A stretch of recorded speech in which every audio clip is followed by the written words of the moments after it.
I've heard that she has gotten a little bit of backlash for her lack of, published work. Is that a criticism that you also hear when people talk about her lack of qualifications, the fact that she, I believe, doesn't have a book published? Yeah, that's a red herring.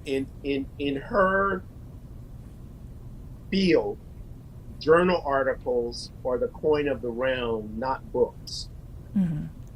Uh, so that's, in my view, either, someone who's trying to go at her qualifications who doesn't understand the field, but who has a personal vendetta Mm-hmm. against her, basically making something up Mm-hmm. that essentially doesn't matter in terms of judging her scholarly Mm-hmm. qualifications.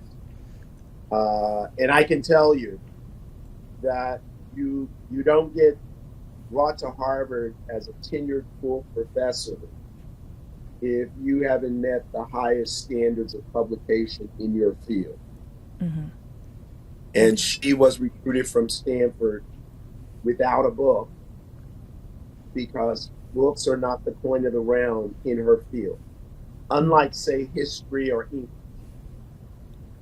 Okay. Switching gears from her qualifications to you said it is justified to have a more nuanced conversation about the testimony itself. I'm just curious, watching back the college presidents who were testifying before Congress, including Professor or President Gay, what do you think you would have done differently if you were in their seats? It's a great question. First of all, I would have heard the question about genocide and made it personal Mm.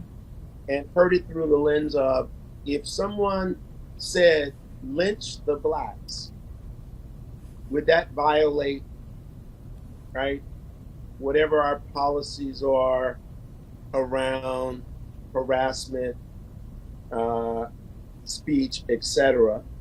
And my answer would have been yes. Right? If I had been asked that question by Representative Stefanik, I would have said yes. The next round of conversation might have gone in the direction of her saying that the congresswoman, well, someone said that on your campus. What did you do about it? I likely would have then said, I've not been aware of that exact statement being made, which I actually don't think was made at Harvard, but I will have my staff look into it. And if it is the case, we will investigate it. And if it is made by a student, we will bring appropriate sanctions. End of conversation.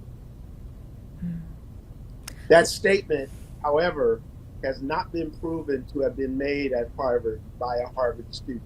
Mm.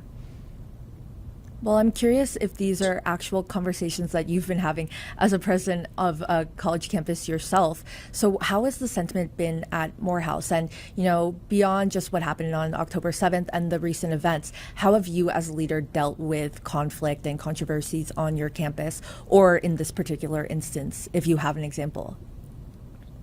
Well, first of all, sensitive issues. I think one of the hallmarks of Morehouse College, if you know anything about our school, we are a historically black college and university.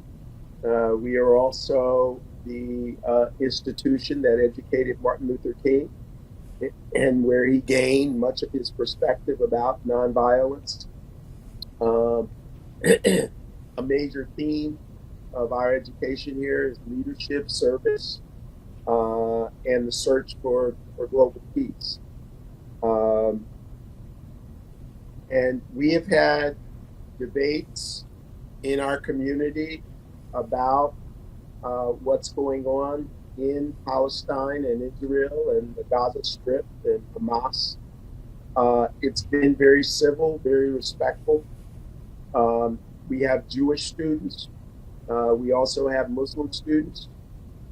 People have views, but no one has demonized anyone.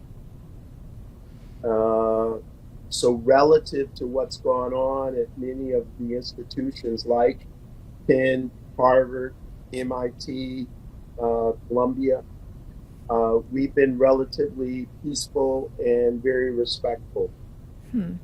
But I think it's anchored in our history of being able to have conversations about difficult issues that predates this moment. So it's part of the culture here.